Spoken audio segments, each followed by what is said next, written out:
Good afternoon. This is the House Judiciary Non-Civil Committee. We are here to consider one bill, House Bill 32, Representatives Chandler and Turner, sponsored by Representatives Chandler and Turner. I'm looking and I don't see a table, which would really be convenient since we have two authors, but if someone wants to use them, or you can come together, whichever works for you is fine. We try to keep it as user-friendly as possible.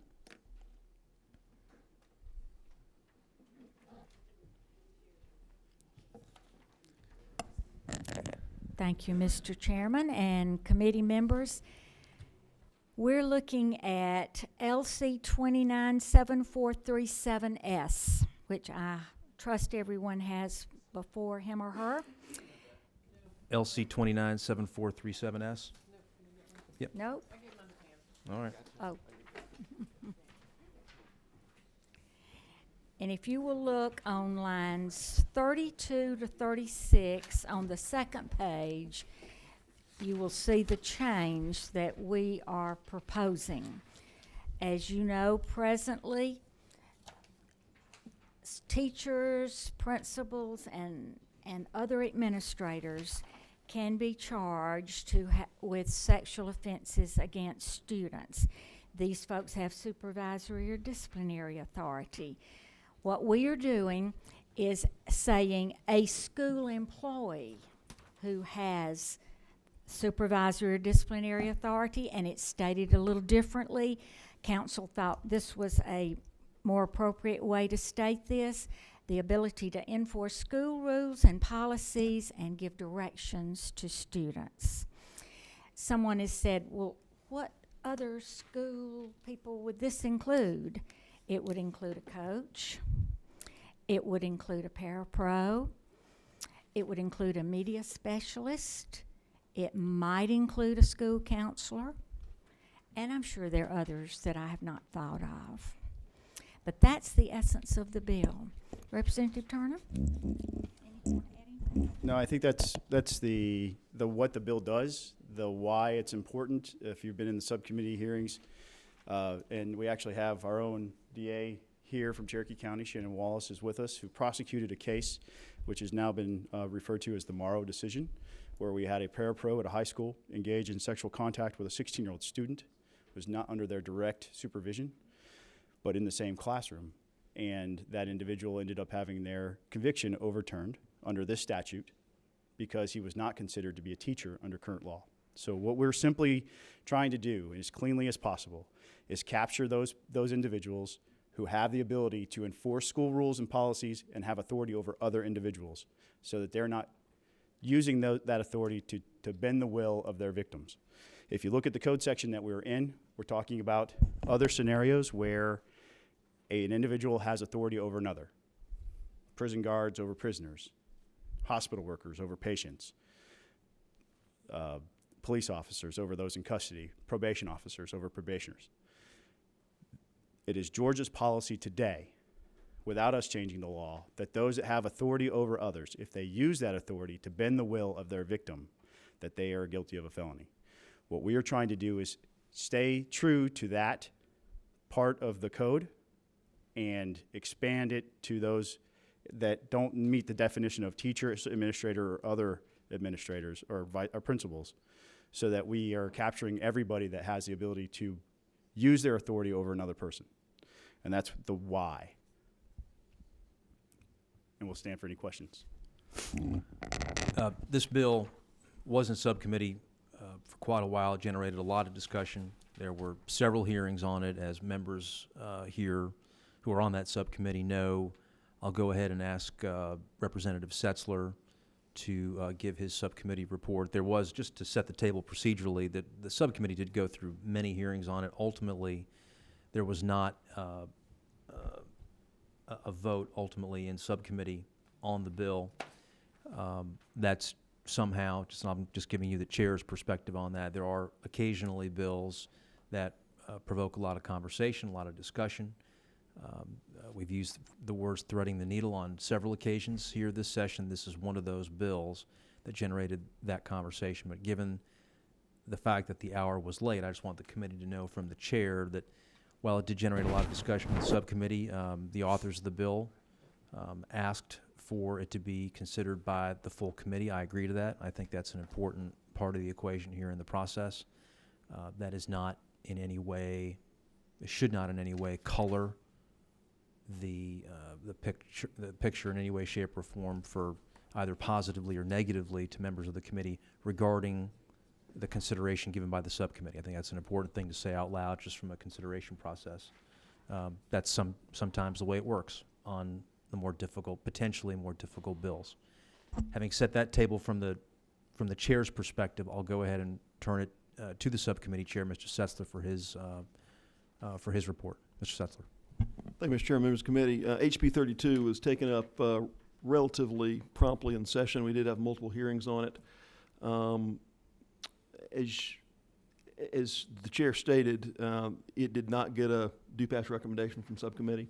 In fact, the version before us, LC 297437S, was last week in subcommittee. The authors had an option to get a vote on this. I said, I will give you a vote on this right now if you want it. And the decision was, let's not do that. Let's discuss let's move towards a consensus where the subcommittee is, because I think the subcommittee last week would not have ruled favorably on this. I can speak those reasons. I certainly plan to speak those reasons why. And as we stated, I think very plainly in the subcommittee, let's use this time, i.e. the last subcommittee meeting, and talk through a consensus policy place we can land that addresses the concerns of those in the subcommittee who didn't support moving this forward and satisfies the concerns of the author. That was the posture. And from my vantage point, and we can talk to others in the subcommittee, from my vantage point, it was sort of a covenantal thing that in commitment to these two representatives who I care for deeply and think very, very highly of, and are very passionate about this issue, I didn't want to see their proposition die in subcommittee, because I believe there was a way forward to divide the question. As the proposition stands today, anybody in a school that engages in sexual contact, there's no malice element, there's no specific coercion as such, it's got to be demonstrated. If you're an employee, and again, ability to enforce school rules is admittedly a lower bar than what we had contemplated before. And if someone's a student, any sexual contact represents a felony 1 to 25, automatic sex offender registration, and no option for first offender treatment. The concern being, as it's currently crafted in 1665.1, if you've got a fact pattern where you've got a 17 or 18-year-old student having an affair with a 25, 26-year-old teacher that is in any other context completely consensual. And let me say this bill does not affect people under the age of 15. It's only 16 years of old, which is the age of consent and older. Any other context outside of a school, in an employment setting or otherwise, it'd be, if content was otherwise deemed consensual, it still would give this relationship sex offender treatment to the adult. So that was the question. And the covenant that I thought we were leaving subcommittee with was that we come together with some consensus language that divides that question, that if you can demonstrate an element of coercion or force, automatic sex offender registry, felony 1 to 25, no access to first offender treatment. But the other side of the covenant was recognizing the wide variety of fact patterns. We would, even if it was otherwise, quote, consensual, or you couldn't demonstrate force or coercion, it was still going to be subject to 1 to 25. So you have the full sentencing range. It's just, in those circumstances, it was not an automatic sex offender registration. And the judge at their discretion could use first offender treatment as a mechanism because, as the chair said earlier, the vastly wide variety of potential fact patterns here. That was the covenant that we left the subcommittee with last week, Mr. Chairman. And we've not gotten to a substitute I think that we're all settled with yet. It takes time to do that. But that was the posture we left full committee, was an offer to vote, a decision by the authors to not take a vote, and from there come up with a consensus proposition, again, which is not before us today. Just in the interest of full disclosure, there was a substitute that was produced, to the gentleman's point, The problem with that, and then in separating the question and having first and second degree, that substitute, while extremely well-meaning and well-intended, was just physically unworkable for prosecutors, and that it, at least in one of the components of that particular substitute, had multiple episodes constituting one offense. Yes, sir. A continuing conduct over the course of X amount of time constituting one offense. And I checked with the prosecutorial community, and it was what I was told is that we don't have any place in our code where that actually is used. Obviously that gave me pause, to say the least, and made the threshold decision at that point that we're not going to be the first, that this particular subject matter is not going to be the first episode where we do that. And even though it had the best of intentions as a practical, on the street, in the courtroom matter, it was just not going to be workable. So having made that decision, and of course that was over the weekend, I think, we then came to the point where we're on the clock for purposes of acting on a House bill. The authors, I think, have been extremely patient, knowing that this is a very difficult process and a very difficult subject matter. A lot of potential moving parts, and asked for the committee's consideration of that bill, and I thought that was the proper thing to do. So from a procedural standpoint, that's exactly how we are where we are today, and for the committee's edification. Questions for the authors from the members? Vice Chair. Thank you. This is more of a question for Legislative Council. And I see in the construction of this, on line 10B is supervisory or disciplinary authority. And then B1 is separated out because the way I'm reading it is that, as opposed to those words on line 10, it's enforce school rules and policies at a school and give direction to students. And so my question is that sentence in line 32 through 33, enforce school rules and policies at a school and give direction to, is that one element, or could it be interpreted that you may not be able to enforce school rules and policies, but you can give direction? Is that to be read as one, or is that separate, potentially separate elements? I believe it's to be read as one because of the command on line 33. If you change that to 4. Then it would be, okay. I just wanted to double check that. So. Ms. Kendrick. Thank you, Mr. Chair. The definition of employee, would this include substitute teachers? And what's an example of who it would not include? So an employee would be somebody who's paid by the school to perform a job.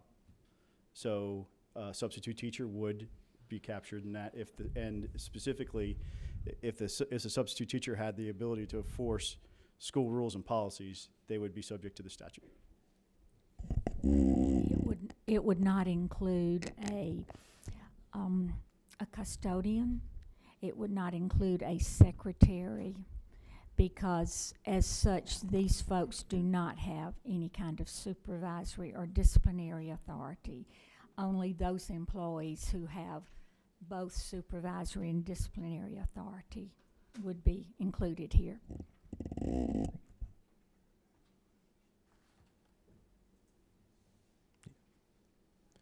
Bodie.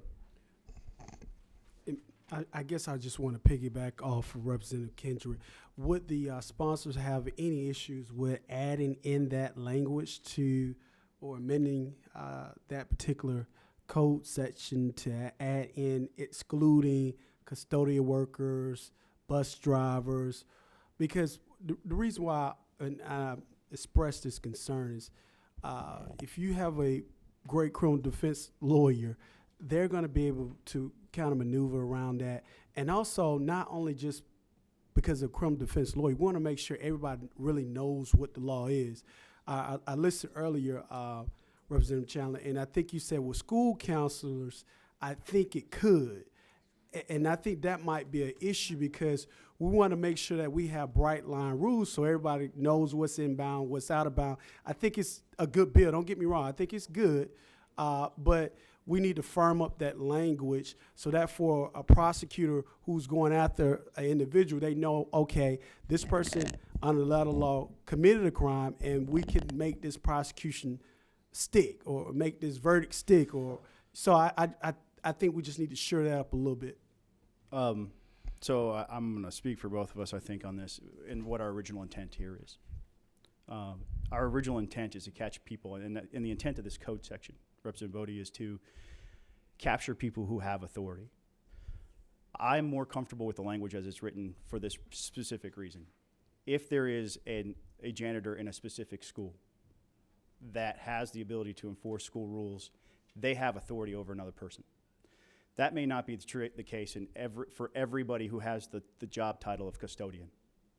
So if that custodian in one school has the ability to enforce school rules and they use that authority to gain sexual favor with a student, I want them prosecuted under this code section. If it's a different school where that custodian has no authority like that, then they would not apply here. And I'm not interested in capturing them. But I believe that we should be able to leave some flexibility for our prosecutors to determine that, and for our juries as well. And that is why for that same reason, that's why I said a school counselor might be prosecuted. And the reason I say that, the nature of a school counselor's job description, according to the American School Counselor Association, there is no supervisory or disciplinary authority.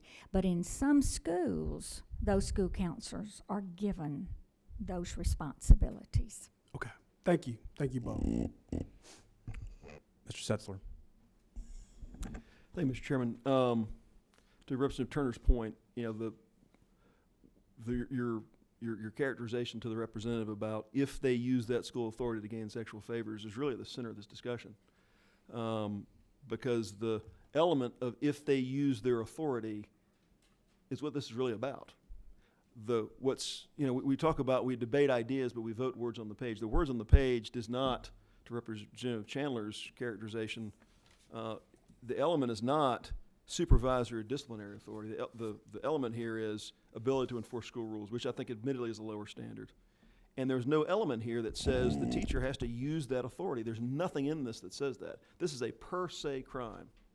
If the person's an employee, substitute teacher, full-time teacher, parapro, if they're an employee, and if the student's a student, and there's any sexual contact, which is touching private parts, breasts, buttocks, whatnot, doesn't require intercourse. If there is that contact, it is a per se crime. There's no malice intent. There's no require that they use their authority to gain sexual favors. If the contact happens, if it's a student, it's a per se felony, 1 to 25 with sex offender registration. That's the central question here. There is no element in this that requires they use their authority.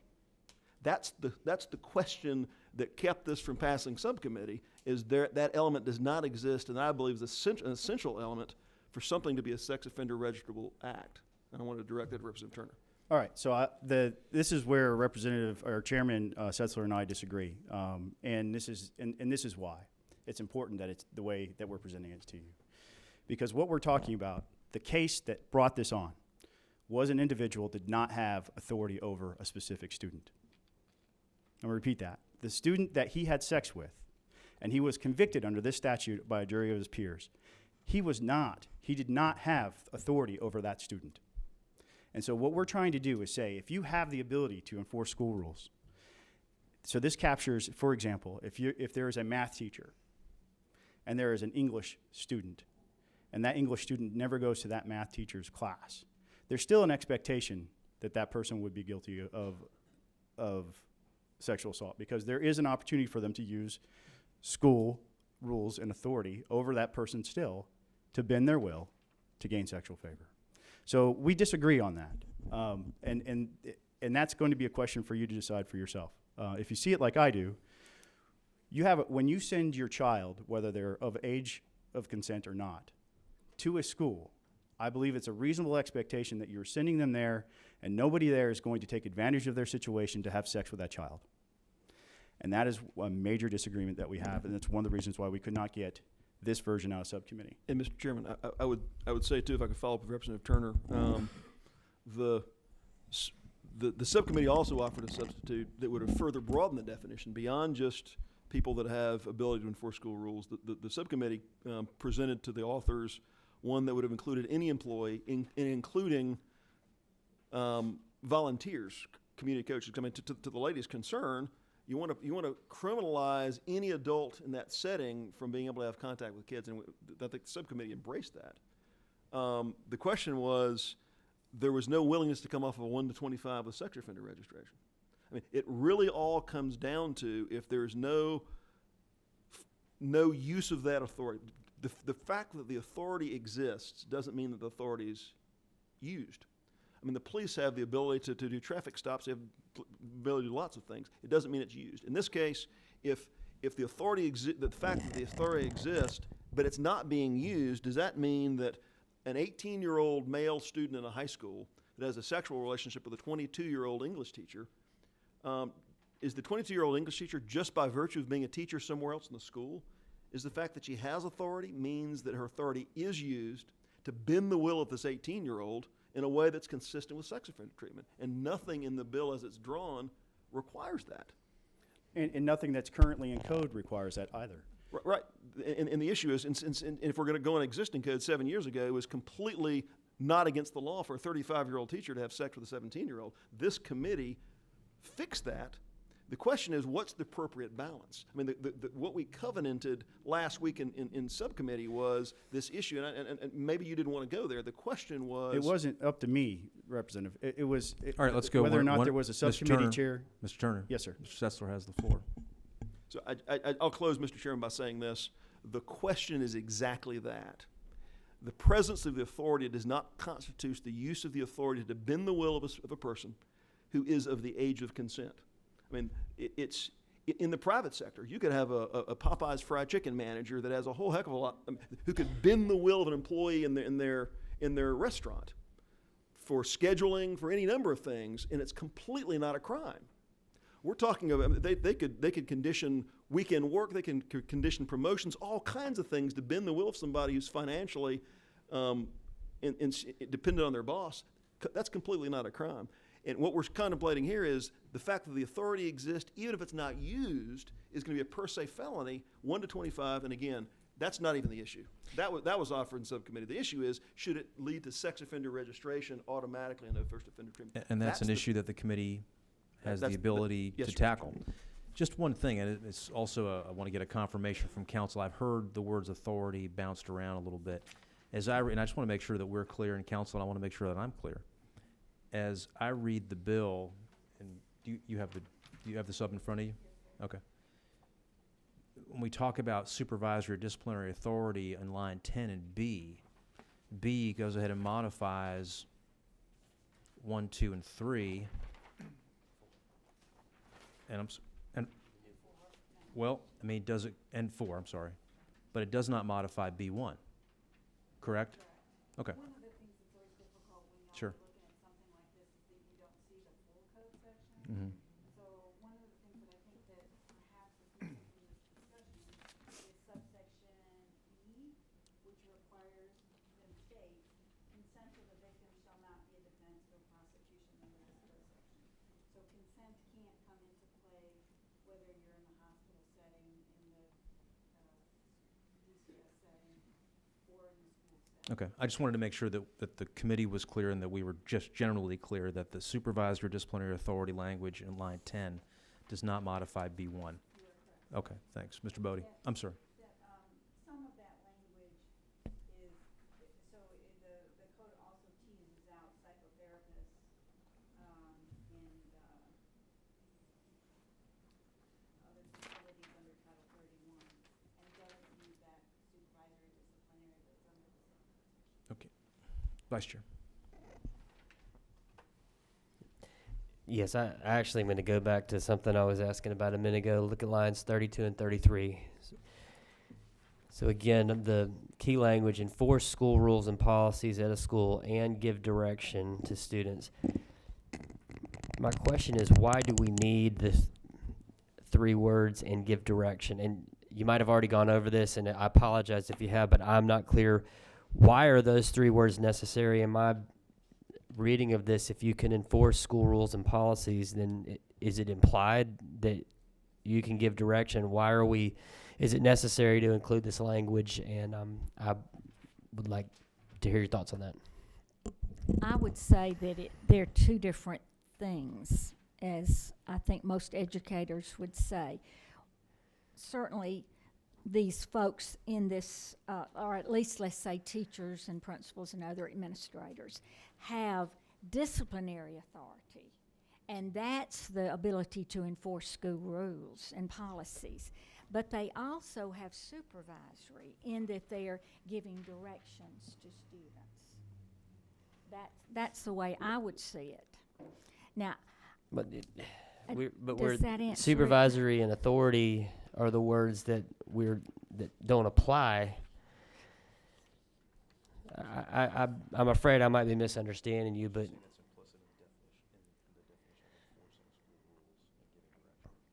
so in your estimation, giving direction is an essential part of this, right? Yes. So, and again, that takes me back to my first question several minutes ago. Is that, if that's a different thing than enforcing school rules and policies, then should it be an or instead of an and? But I think we're saying that both of these need to exist, as they currently do in law for the teacher, principal. But we're using the term supervisory or disciplinary, aren't we there? No, he's making it stronger. No, I think what that would make it stronger. Well, I want to be clear. I don't have an agenda with that. I'm trying to figure out if these are two separate things,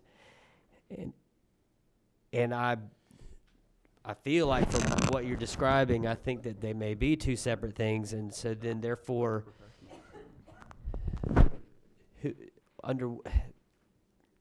if they are two separate things, and an or is more proper than an and, then who would give direction? Who all would fall under the umbrella of giving direction, and is that casting a broader net than the intention? I mean, how do we define who exactly gives direction, and does that get us beyond where we're trying to be? I think I better understand what you're saying. I think the or would make this even stronger, in my opinion. And an example of that might be a media specialist who can give direction to students, but that media specialist is not involved in the discipline of students in any way. But is the media specialist not given, at least implicitly, some ability to enforce school rules and policies? How could an employee? Again, this is a question for the jury, and I am comfortable with leaving this in the province of the jury, as to decide whether or not a particular person, whether it be a bus driver or a custodial worker or media specialist, has the ability to enforce school rules and policies. But I don't. Again, you all have spent much more time on this, and I'm coming to this and looking at it right now. I don't see how at least I couldn't make an argument if I was a prosecutor that a media specialist or a paraprofessional or a counselor, I feel like I could make an argument that they would fall under that unless there is something that I am missing here. And then the other side of that is then and give direction to, or whether it needs to be or give direction to. That to me is much broader than enforcing school rules and policies. And so I think that what we need to resolve is, does that need to be an and or an or? And if it needs to be an or, then is give direction a step that we need to take in light of the fact of whether or not, I at least believe that the folks that we're trying to capture here, in my opinion, fall under enforced school rules and policies. Tell me if I'm wrong. I don't think you're wrong. I think you're right. So, as the author and co-author, however, if we struck from line 33 and give direction, I don't know if, would that, how would you feel about that? Would that change a part of your concept? I mean, please let me know your thoughts. I think what Representative Chandler said a moment ago is that there are two different distinct parts of this. And I would be more comfortable putting an or instead of and than striking the words and gives direction. But then who can get, I know we're talking about high schools. My wife is the room mother for my 8-year-old second grade room. Is she an employee? No, she's not an employee, but can she give direction? I see, a school employee. Okay, all right, fair enough. Again, help me understand which school employees are not covered under enforce school rules and policies So that are covered under the terms and give direction. So there would be a question for the jury. If you read the Morrow case, there in the opinion, it states that there does need to be room for the jury to make a decision on that, and I'm comfortable leaving that in the hands of the jury as well.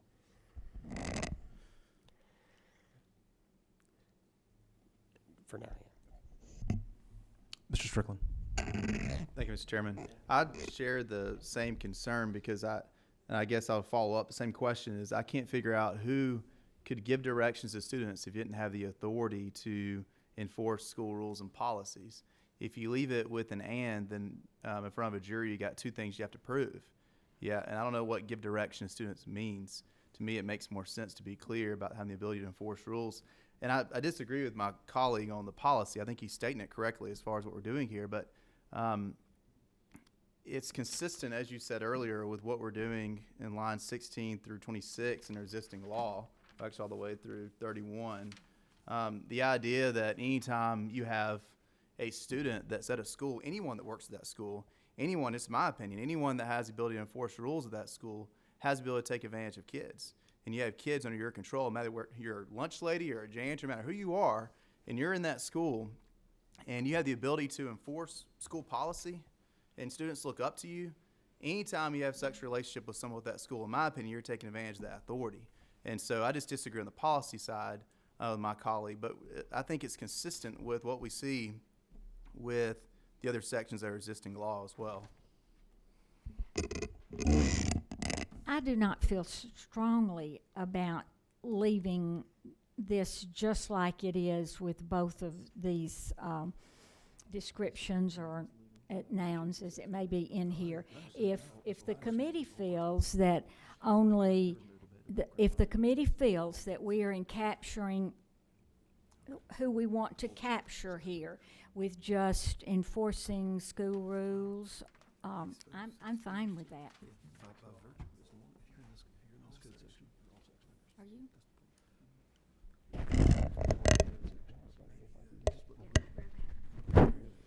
Okay, I see no further questions. Thank you. May I just? Yes, ma'am. If I might just say this in closing, if you're a parent and you send your kids to school, it doesn't matter if your child is 16 or 20. You expect, I think, any parent with whom I've talked says, I expect my child to be protected in that school. Mr. Gravely. Thank you, Mr. Chairman. I think at the heart of the measure is this. The legislation attempts to basically say this. If you are an employee at Smith High School, the students in that high school, you are to not have any sexual contact with. And I know in subcommittee we debated what if the student advances toward the teacher, which is a very plausible scenario. But I think this measure attempts to say, regardless, the students are off limits. Due to your capacity as an employee of that school, these students are off limits. And if there is sexual contact, there will be criminal consequences and penalties associated with that action. Correct? That's correct. Amen, brother. That's what we're saying. Thank you, Mr. Chairman. Mr. Coomer? Thank you. My question was really just about the last comment you had regarding the, you said it doesn't matter if a student is 16 or 20, that if they're enrolled in the school, that the parents wouldn't, some to the fact that they shouldn't be having sex with people in the school, employees of the school. Is that right? Did I understand that correctly?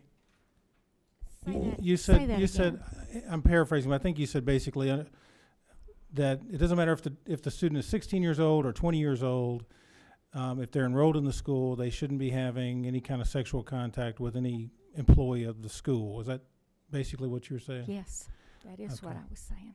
So this would actually apply beyond the age of majority to a student who's 19 or 20 or 21? Yes, could be Okay. 21 even, still Okay. in public school. Thank you. And this is a point that we've dwelled on periodically in this debate, and that goes to the sex offender registry requirement that would go along with the conviction, 1 to 25. And of course, we have a range there for the judge to choose from, because of course your 30-something-year-old predator, 40-something-year-old predator, and the older teenager, but still a teenager, still a student of the school. That presents a fairly predictable scenario in our criminal justice system. And the sex offender registry requirement would be part of the statute, no ifs, ands, or buts. The question that I know some wrestle with is, well, what if we have someone who's an employee, and this is an issue that that the subcommittee, I know that y'all have talked about before, and I think it goes to Mr. Coomer's point, I think, that if you had, let's say, and we have older students now, students are being held back purposely by their parents for maturity's sake. It's, and a lot of kids, it's a good idea. So you've got 18, potentially 19-year-old high school senior. What if you've got the college, just out of college,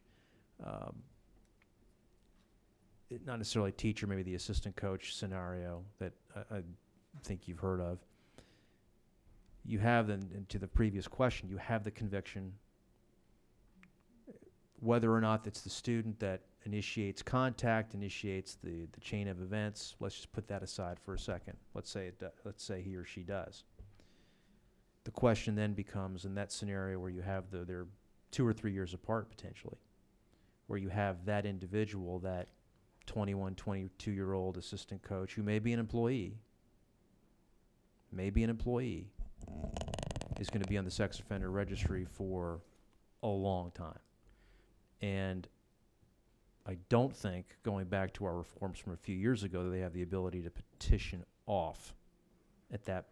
I think there's with a long checklist. Yeah, at least 10 years, and then there's a checklist that they have to go in and be able to fulfill. And it's exhaustive, and that's on purpose. And I carried that bill, and there was no accident. So that presents a different fact pattern for the judge to take a look at. Now, they've got that discretion on the sentencing. If you got your 40-something-year-old predator, well, they got that 1 to 25. I think D.A. Wallace is going to recommend a pretty hefty sentence. Probably recommend the max. See what we get out of that. And the sex offender registry is not going to no one's going to say boo about that. But what do you say on the scenario of the 21 and the 19-year-old? Because that is different. And it's not just on the sentence. Judges got range. We like these judges to make these decisions. That's why they get paid what they get paid. And I'm happy to do it because it's tough. The sex offender piece is a legitimate issue. On that particular scenario, the bill as written maintains a certain rigidity. Speak to that, please. Absolutely. Thank you. If you, this question came up in subcommittee, and I believe we answered it to the subcommittee's satisfaction for this particular issue. And while there will still be people that will disagree, and I recognize that, but here you have to look at the code section that we're dealing with again. And the example that I used in subcommittee was this. You can have a 20-year-old prison guard and a 25-year-old prisoner, and it's 1 to 25. This code section contemplates people who have authority over others. And consent cannot be a defense in these cases.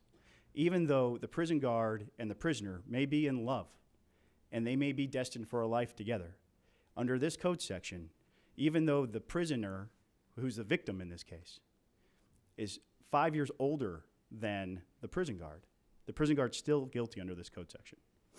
We're not contemplating age here. And I know it's easy to get caught up on age, and a lot of people do, and I understand it. But in the interest of keeping with the spirit of this code section, we want to talk about the role and the environment specifically, not the age.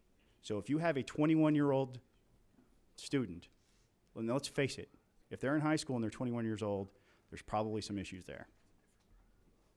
So if they're 21 years old and you have a 20 or 25-year-old teacher and they take advantage of that situation using their authority, or they take advantage of that situation at all, then I believe it keeps in, if they were in any other part of this code section, they would be considered guilty of a sex offense and eligible for the sex offender registry. Mr. Chairman, if I might just say, as you know, as all of you know, the law now that involves the teacher, the principal, the assistant principal, says nothing about age. Understood, and I appreciate the thoughtfulness of the response. I think it is a legitimate question because, again, fact patterns are what they are. The jury possibly may take a look at it, and you never know what a jury is going to do, and juries may act differently in the scenario that I presented, which is, I think, a very real scenario. I appreciate the thoughtful response. What it leads me to say is that the response really is, that's true, but really what the bill represents is a policy line in the sand, which I respect, and I understand the consistency from the other applicable code sections in there, and I have no choice but to respect that. And given the fact that much of this is going to be in the jury's hands ultimately, I see where you're coming from on it. It is a legitimate question, a legitimate issue. I appreciate the response, and what I'm hearing is that it does end up being that's true, and that's the policy goal of the bill, and I respect that. Mr. Coomer. Vice Chair.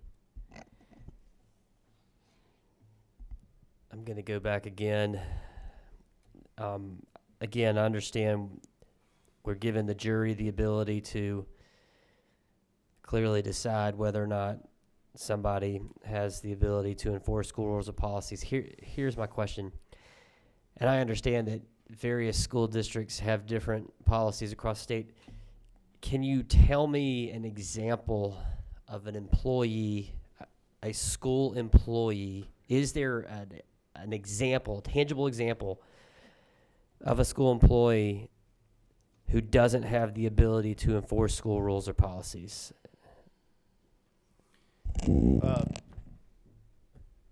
So in a certain extent, let's say a subcontracted janitor who comes in at night, has no contact with the students, they would not have reason to have the ability to enforce school rules because there's no contact with students. A cook in the cafeteria, the groundskeeper. I think if a student decided to jump over the food serving line and then went to the back wouldn't they have the ability to? Look, we could find some very, very finite, outlier if you. And the reason why I asked that is I'm still trying to get to whether or not on line 33 we need and give direction, and whether or not it should be an or, and if it's okay with the chair, I actually would, if the prosecuting attorney's counsel or any one of the many district attorneys here have an opinion on whether the and should be an or, and whether and give direction is necessary language. Mr. Chairman, I'm Danny Porter. I'm the district attorney in Gwinnett County. First of all, I'd like to point out in the Morrow case, the Supreme Court used language both direct and force to discuss this concept of disciplinary authority. In fact, it described Morrow's ability as Morrow had the occasional and limited power to direct other students and to enforce their compliance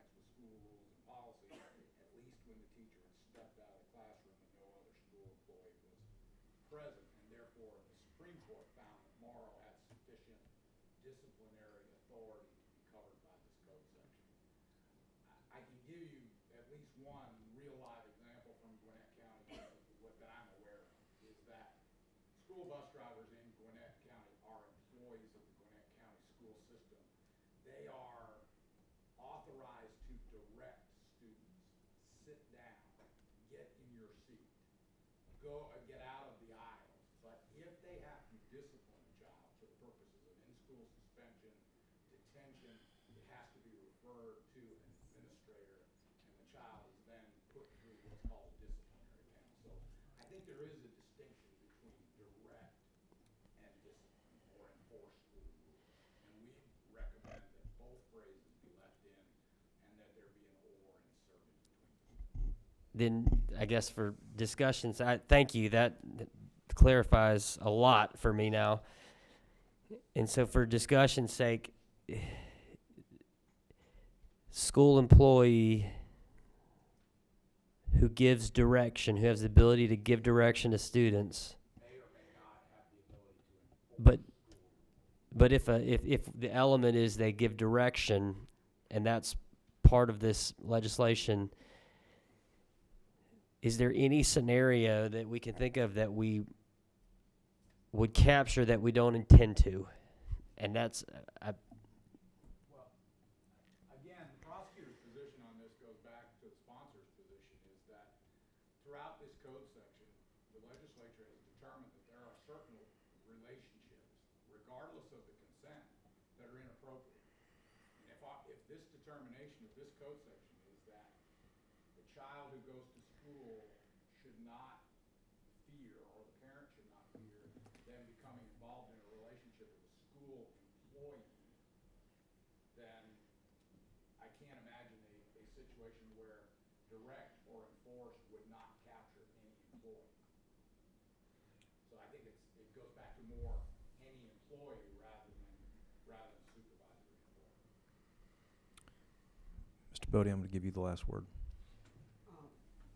I definitely see where you coming from, Representative. I guess the code section as it is, definitely no consent, and I understand, but it's these school situations cut so closely both ways. And I know this is probably totally different, but the Genardo Wilson case kind of brings me back to this same type of issue where when you have young people in a school setting so close, said example of Chairman stated earlier, Vice Chairman and Chairman Sessler, it's just a different dynamic when you have schools involved. You have a young individual who's 22, fresh out of college. He's coaching. You got an 18-year-old high school senior. And like the Janala Wilson case, we had to come back. I wasn't even here at the time, and we had to clean that up and make it a Romeo and Juliet type of exception. I just think we kind of need to have that here, that option, because you're gonna have that come up because it's a school situation. I understand where we got prison guards and inmates, but in the school setting, I think it's just a different dynamic that we need to have some type of exception to kind of deal with that young athletic coach.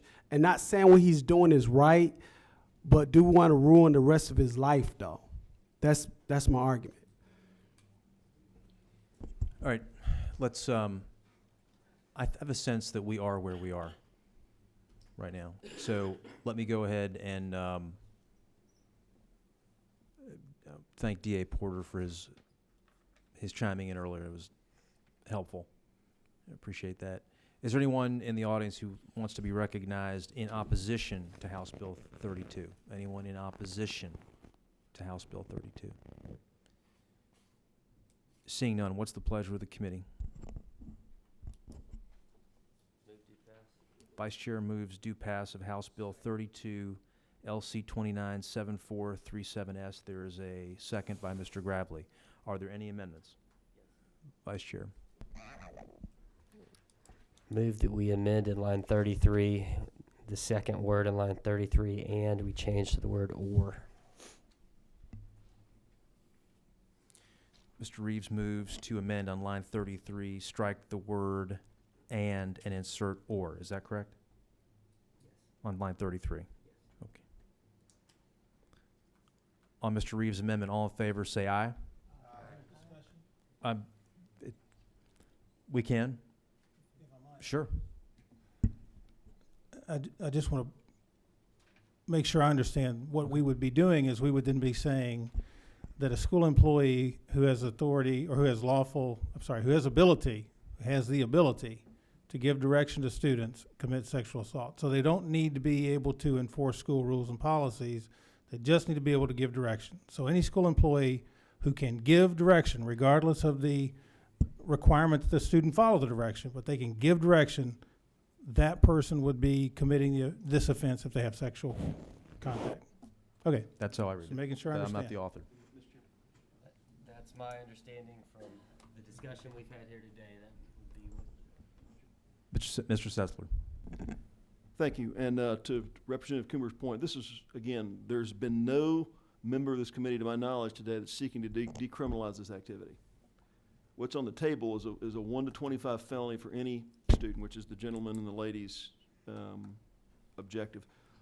But unequivocally, the decision here is what shall get sex offender registration, no matter what the fact pattern. There's no variability there. This is, and again, it's purely by virtue of it being situated in this code section that's the case.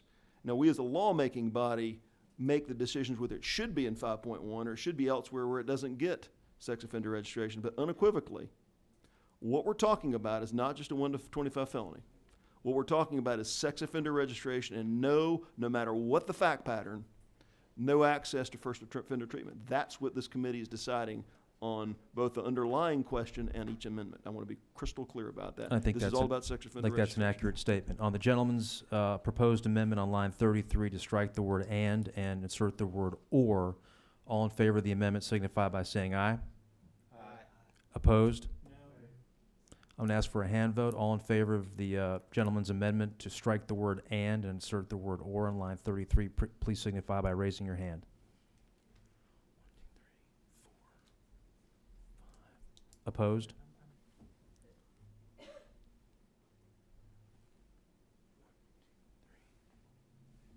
The amendment is adopted 5-4. 5-4. Are there any further amendments? Yes. Mr. Coomer.